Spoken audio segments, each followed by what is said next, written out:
And welcome again, everybody, to this information session about the Masters of Education in Early Childhood Education professional cohort that will begin in September 24.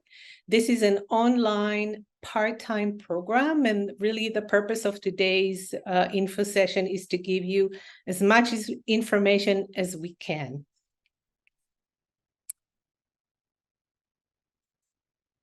But before we do that, and even though we're in a virtual space and you may be joining us from different places, I want to acknowledge that UBC Vancouver campus is located on the traditional, ancestral, and unceded territory of the Musqueam people.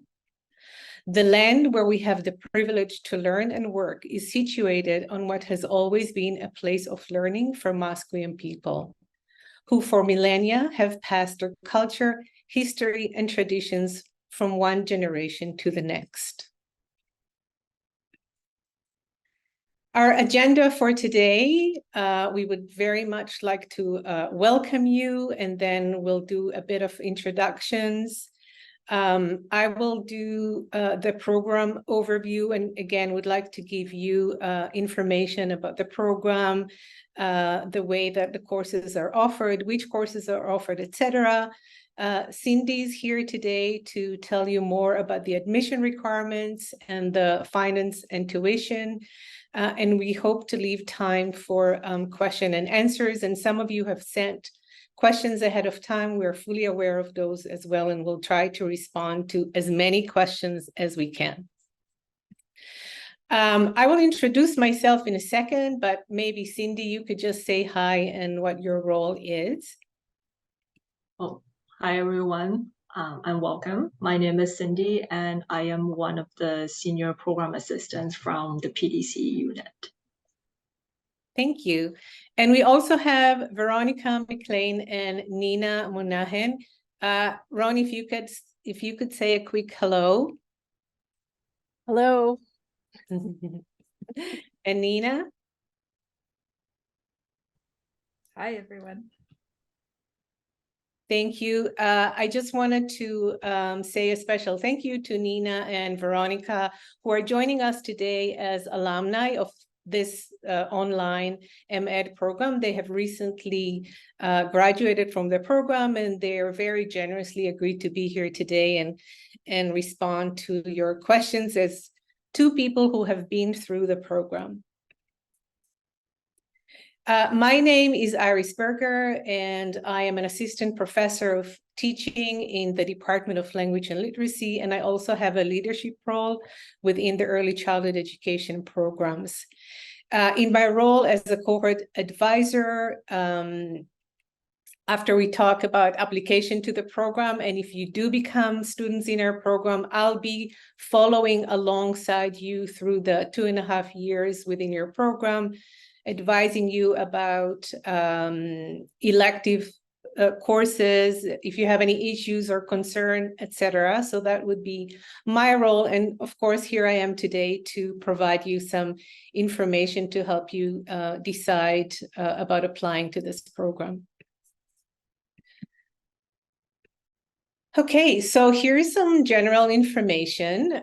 This program is designed to support early childhood education professionals in broadening their current knowledge in early childhood and related topics. And of course, our courses include current theory and research-inspired practice. Some of you asked about the possibility of being a professional and even working full-time and joining this program. So I would absolutely say 100% that this program is designed for working professionals. And not only that, but we welcome professionals in the early years who come from different backgrounds and settings. So for example, you could be working in preschool or primary grades, or you might be working in a community organization or in a government or non-government organization where you create policies for the early years. You may be working as a consultant, an administrator, and other professionals within, again, the context of early years. The way that the program works, and I will go into details shortly, it really does allow you to link what you're learning in terms of theory, research, and other resources that you will be exposed to. You're encouraged to link it into your own interest and into the needs of your community or your organization. I would also add that generally our program is committed to addressing social and ecological justice issues. This is a 2.5-year part-time program. It is offered online fully. So again, some of you were curious about, do I have to be in person for parts of the program? The answer is no, you can do the entire program online. And we sometimes have students who have taken this program while they were living in Africa or China or other parts of the world. Some of you asked about shortening the period of time. That will be a little bit more complicated, and I will explain why in a second. However, if for any reason you're unable to take a certain course at a certain time, then we are able to extend the program for you. I can't emphasize more the importance of the fact that this is a cohort-based program. And Nina and Veronica here as an alumni, I think you're welcome to also speak up, but I think the huge advantage of being a cohort-based program is it creates a really strong sense of community. And it is quite known from research that cohort programs have a higher percentage of graduating students. So you will take, as a cohort, once you're accepted, you will be taking the majority of the courses in the program together. You get to meet your classmates and you get to know them over a period of 2.5 years. And I would absolutely say that there have been lifelong friendships made through this program. And by the way, the program has been running for 12 years now. The other thing that is really important to mention, there is a really strong academic and administrative support. And this is partly because this is a cohort program, but also because we fully stand behind this program. As I mentioned, it's been going on for 12 years. So in terms of the ECE programs, the online program is one of our core programs. There's strong commitment to this program. The pdce, which is acronym for Professional Development and Community Engagement, is the office that supports us in terms of the administrative support, and Cindy is here to represent pdce. And Cindy will be somebody, for example, who will help you get registered into the different courses. We also have within our faculty very, very strong tech support. Again, this is an online program, but if we have any tech issues, then we have a strong support within the faculty. And finally, most of the instructors in the program are members of the Faculty of Education here, and with really strong intention to support students and provide them with the best educational experience. I do want to mention, and again, Ronnie or Nina, if you want to jump in and say something, the program culminates in what we call a graduating project. So this is not a thesis program. An MA would be a more research-focused program that concludes with a research thesis. For this MEd online cohort, your final project will look more like an e-portfolio where you really put in everything you have learned in the program into this beautiful graduating project that would lead you to your graduation. And I also want to mention that the degree that you obtain, Master's in Early Childhood Education, or for short, MEd, is what is going to appear on your transcripts, and it's not going to mention that you completed the program online. We consider the program, whether it's on campus or online, as an MEd, as a Master's in Early Childhood Education program, and we consider them as equally important. In terms of the requirements of the program, then to complete an MEd program, you will have to complete 30 credits. Most of our courses are 3 credits. That means you'll be taking 10 courses altogether. That's the requirement. You can always take more, but not less.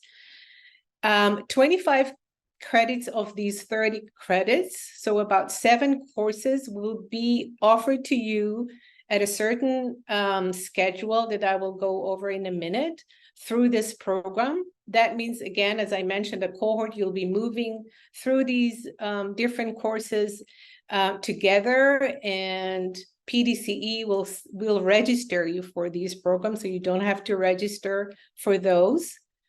And on top of these 21 credits that the program offers you, you will also be required to take 3 electives. I'll talk about those in a minute as well. So the electives that you're taking, you can choose in consultation with the program advisor, and we can go over different courses according to your interest and availability. There'll be different times during the year that you can take these electives. So you might be wondering what the program looks like, and this is a part-time program, as I mentioned previously, which means that there will be 1 course per term that is in the kind of baseline schedule that we have. You're always welcome to take an elective during that time, but in terms of the program structure, you will be enrolled in 1 course per term. All of our online courses are asynchronous, and basically that means that there are no requirement for you to be at a certain time, at a certain meeting place online. It means that you will go through the courses based on your own schedule. And we do have students, as I mentioned, from different parts of Canada and sometimes different parts of the world, and it's just a huge challenge to ask people to be online at the same time. However, that doesn't mean that you don't have opportunities to meet people in a virtual environment. And in fact, I think in all of our courses, the instructors are always welcome to create opportunities for you to have virtual meetings, either if it's virtual office hours, or it is very common to have a check-in session. And again, these will be optionals in different courses, but you can always arrange to have a meeting with your instructor. In terms of the courses, then we really follow UBC calendar. Most terms are made up of 13 weeks. And then in the summer, there is a slightly different schedule. I'll talk about it in a minute. And you might be wondering, what does an online course look like? And again, Nina and Ronnie, you're welcome to jump in if there's something you would like to add. But once you're enrolled in the program and you're registered to a course, then you will have an access to, in our UBC uses Canvas. And when you have access to the course, it really allows you to see the entire course in the way that it's been designed for the entire term. And that could be an advantage for you, because it kind of helps you arrange your schedule. And if you, for some reason, need to move a little bit ahead during the course, that's an option for you. It also allows you to have the broad picture of what the course is about, how the assignments look like.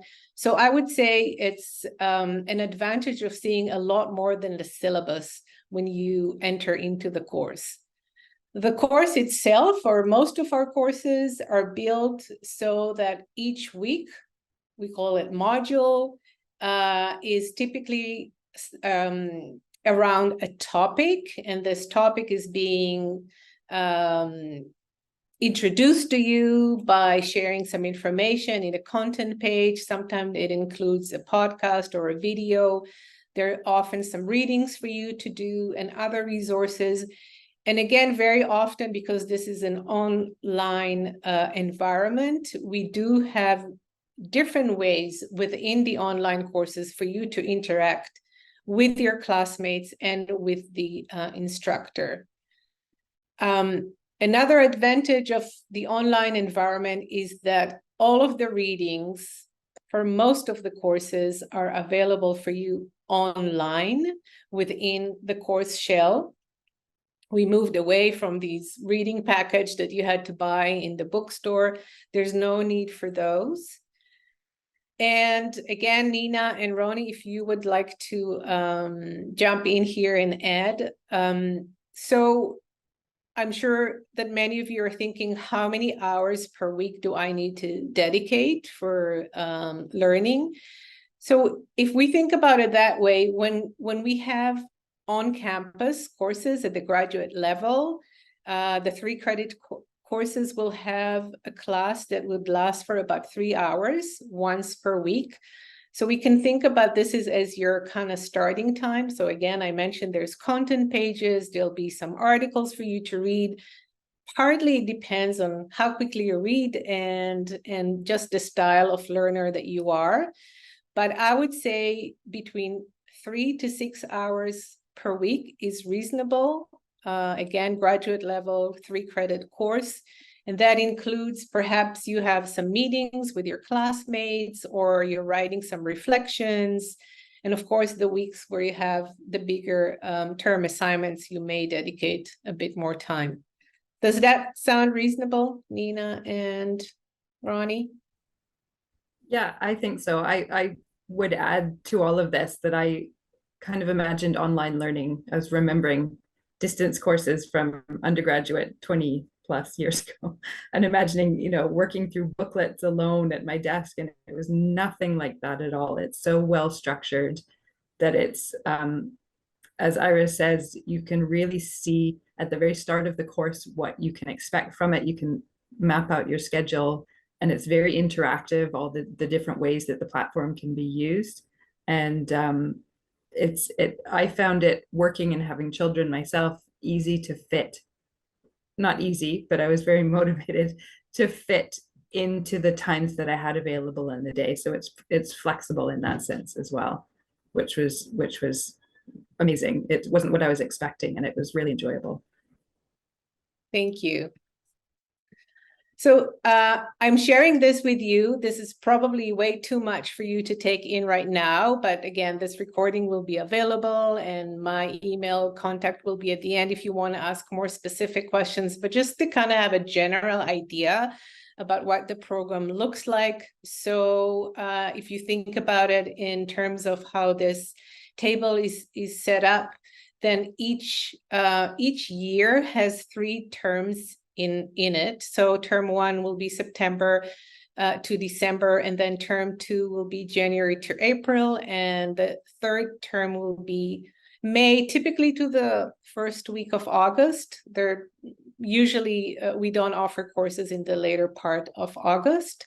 So in your first year, we kind of begin with this big picture of what is research, what does it look like? And the first course is a course that all graduate students in the Faculty of Education take, except, again, the advantage of this cohort is this course has been designed specifically to focus on the early years. Then we go into another course that looks more specifically into research in early childhood. The 3rd course looks into early childhood education development, intervention, and inclusion. And then the 2nd year, we move to look at some other theoretical perspective, like the sociocultural perspective.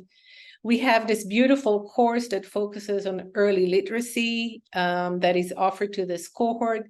You can take it as an elective, but you also have the option to take a different course during this term. And we also have a course specifically that focuses on children, social and emotional development. And towards the end of your program, you could see the final year. The one course before your graduating project, it's called Leadership and Policy, and you really get the opportunity to think about what has this program brought for me in terms of what can I take to the field. And your graduating project will really be the opportunity for you to create this, as I mentioned, this beautiful e-portfolio where you have the opportunity to reflect on what you have learned, but also to think about what you bring to your community now that you have completed this course. And again, I'm referring to Veronica and Nina, if you want to say something about the graduating project.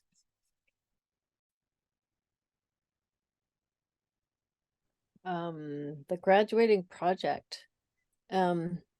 Yeah, it felt, in some ways for me, it felt like a huge celebration of the entire course. So by the time we got there, and I went into my graduating project with a pretty clear idea of what my metaphor was and what I wanted to make evident. And yeah, so for me, I loved it. It was amazing.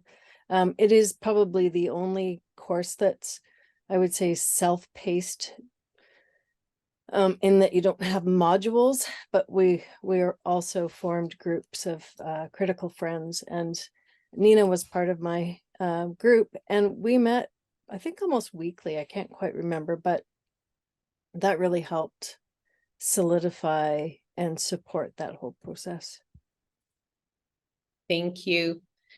And I see that I just added here the terms in which you can take an elective. And again, this is fairly flexible. You can take an elective whenever it suits your schedule, but we do like to encourage you to take it earlier in the program rather than later.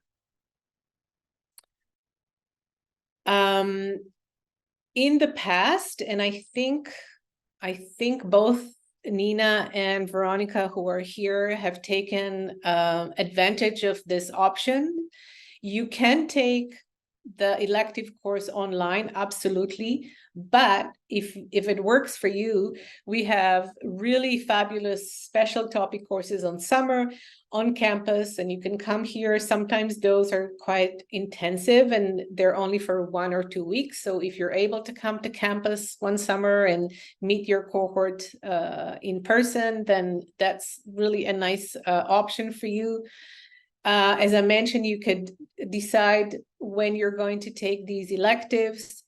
And the last thing I will say about that is you can take up to 2 undergraduate level electives, so electives at the 400 level, and we have, I think, about 12 online 400 courses in early childhood education that you could choose from. So there is quite a variety.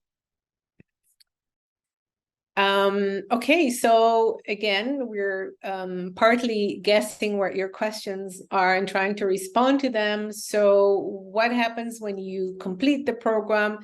And again, I think this is partly by coincidence or maybe not, but both Nina and Veronica are teaching in an early childhood education program right now. And so this is definitely one of the opportunities following your graduation with a master's degree is to teach in a post-secondary institution, whether it's a college or university. There's also professional consultation opportunities.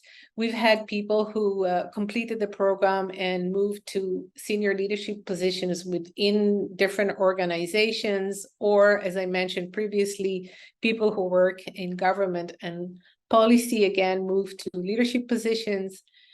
In British Columbia, there is the teacher qualification services, and you actually do get a salary advance for completing a master's degree. I think that sums up my part for now. So I'm going to pass it on to Cindy to talk about admission and application requirements. And we're hoping to leave about 10 to 15 minutes for questions and answer. I will finally have time to look at the chat. So again, feel free to put your questions in the chat. I will look into them now. Hi, everyone. My name is Cindy. I am currently providing the admissions and application support for this program. Shortly, I will be talking about the admissions requirement and some administrative aspects of this program. And like Iris said, there will be a question and answer period at the end.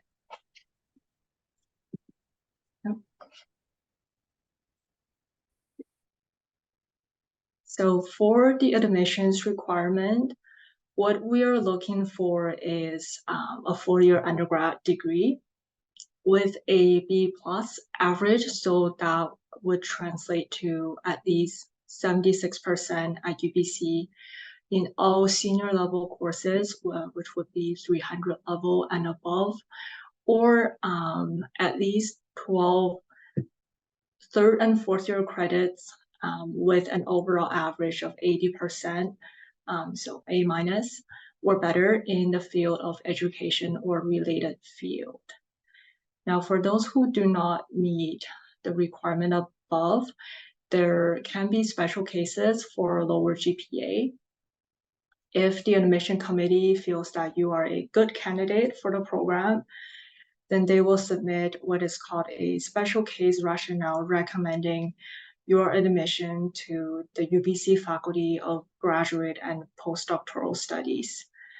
So that is something that could happen depending on whether the committee will write the special case rationale.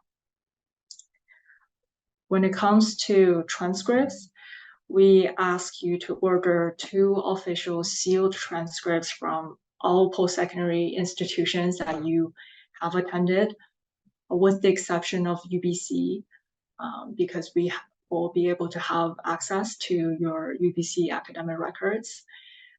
When you upload the transcripts for the initial application, you will need to upload them front and back pages in a single file as a PDF document. Also to note here is that if you have participated in exchange programs in the past, or if your transcript has transfer credits on it during your undergrad degree, you would have to order and upload official transcripts from those post-secondary institutions where you did the exchange program, and any post-secondary institutions where you have had transfer credits. So that is something to keep in mind of when you think about what kind of transcripts you would need to order.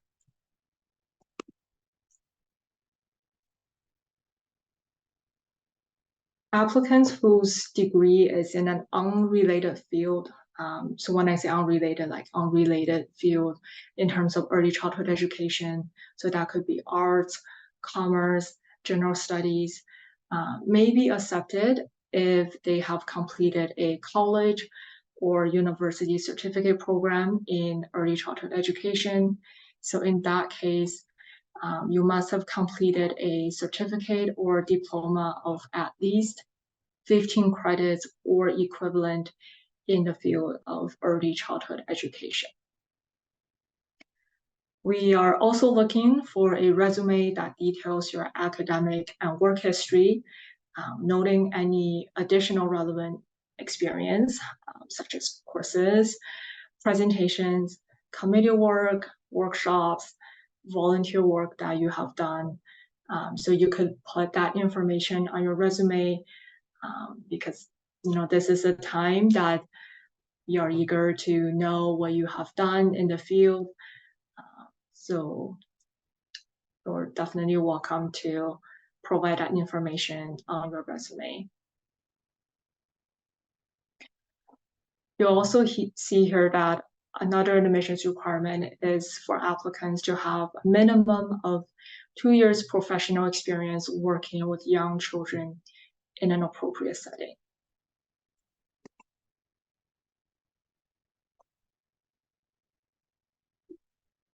Moving on to more information about admissions requirements.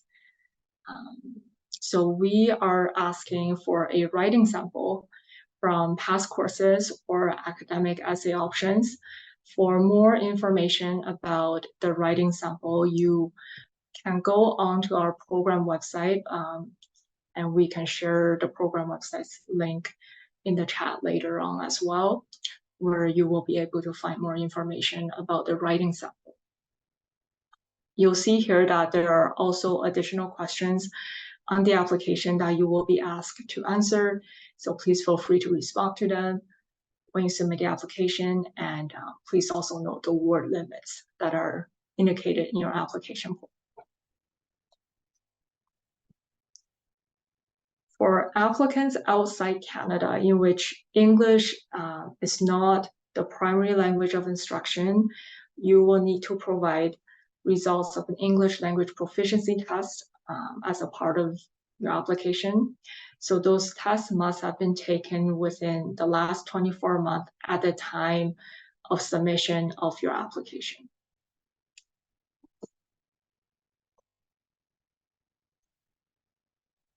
When it comes to references, generally what we're looking for is 3 letters of reference, 1 academic and 2 professional references that can speak to your academic potential and professional qualities, including your ability to do graduate work. So when it comes to the academic reference, it is something that's very important because the UBC Faculty of Graduate and Postdoctoral Studies wants to see your academic ability to do graduate work. And one of the ways they could see that is with an academic reference. In terms of the professional references, those should be from people who have supervised you and who can speak to your ability to do graduate work, and also just let us know about your background in early childhood education. So, and I think just to add to the references process, when you add your referee's email in the application system and you hit submit, an e-reference link will go out to your referee. So your referees will receive an email asking them to either fill out the form that is provided, where they have the option to upload their own reference letter if they prefer. So all the instructions will be provided to them. There are options there for your professional, your academic and professional references. Basically, the e-reference system is the easiest way and very secure to have your references submitted. If referees choose to mail the reference letters, then the letters must be sealed and the flap of the envelope has to be signed. Also to add on here is that we do not accept references by phone or by email.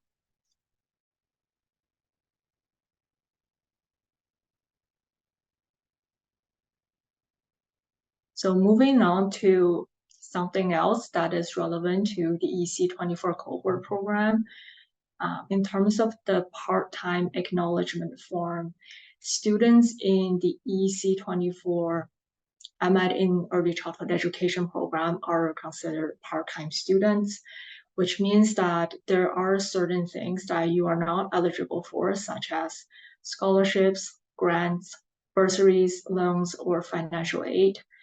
After you submit your application, you will be given a UBC student number, also known as UBC ID number.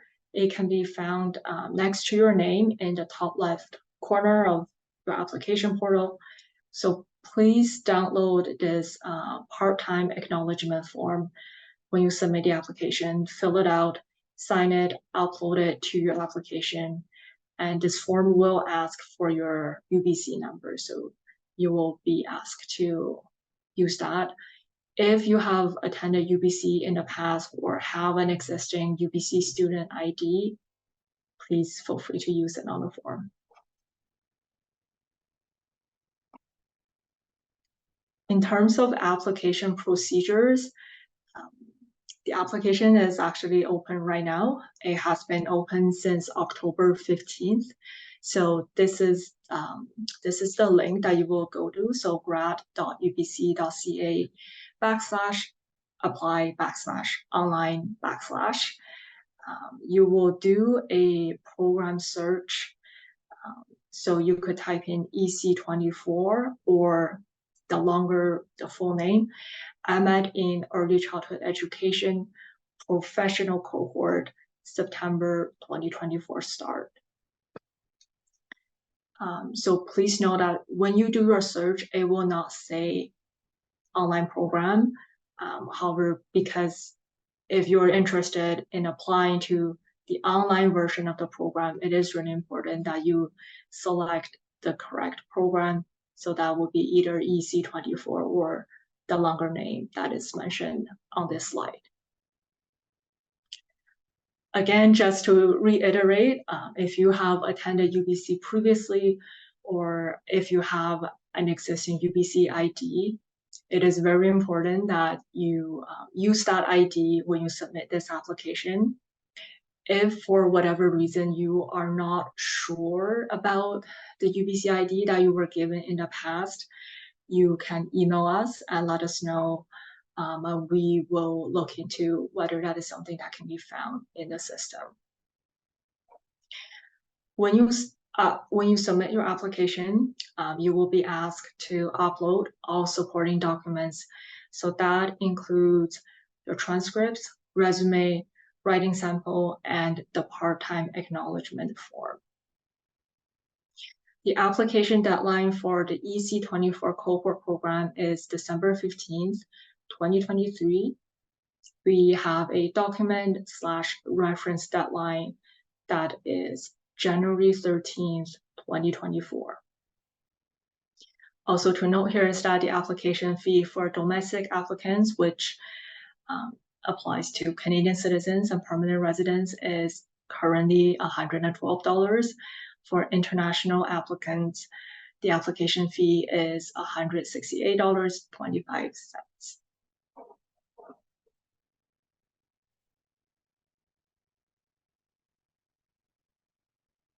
When it comes to tuition, the overall program tuition cost is listed on this slide. This information can also be found on the program website. For a Canadian citizen and permanent resident students, the tuition for the program is currently set as $16,388.88 plus student fees. For international students, the tuition is currently set as $18,233.52 plus student fees. So something about student fees is that it does vary from term to term. More information about the exact breakdown of the student fees, like the specific items, can be found in a UBC academic calendar. So if you search UBC academic calendar student fee, that is something that you could look into in advance if you're interested.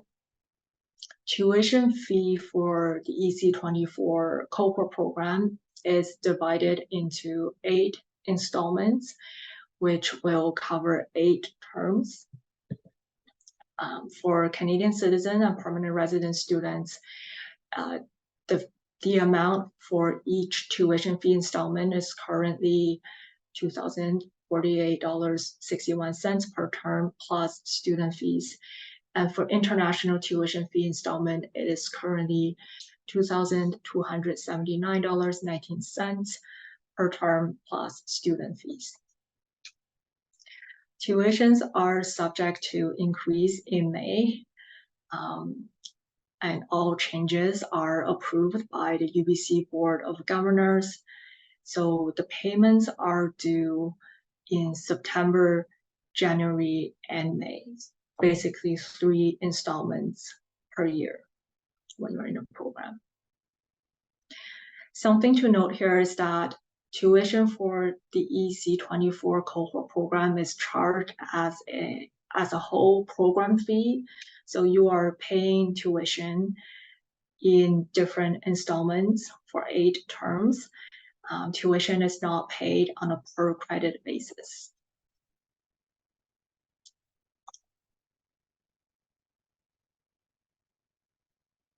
Student fees. So like I mentioned, when I was talking about tuition, student fees could vary from term to term. If you qualify, you can opt out of certain student fee items. So for example, I've included here health and dental fee, which is currently $338 if you already have coverage. And the other one that some students would choose to opt out is the UPass fee. So that is currently $180.40. So to be eligible for that, you would need to live outside the Metro Vancouver area for the UPass opt-out.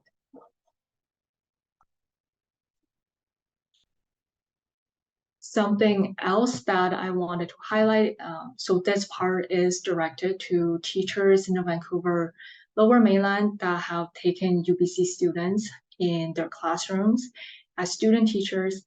So if this applies to you, please contact the teacher education office at teacher.ed@ubc.ca. So that is their email address that you could reach out to. And I will just go over kind of the contact info when it comes to your questions regarding the cohort program. So Dr. Iris Berger is the cohort advisor for this cohort program. The contact information is included here. So for program content or academic information, you can reach out to Dr. Iris Berger. If you have questions regarding the application process, the admissions requirement, you can contact me, and my contact information is included here as well. So you can send an email to eced.educ.ubc.ca.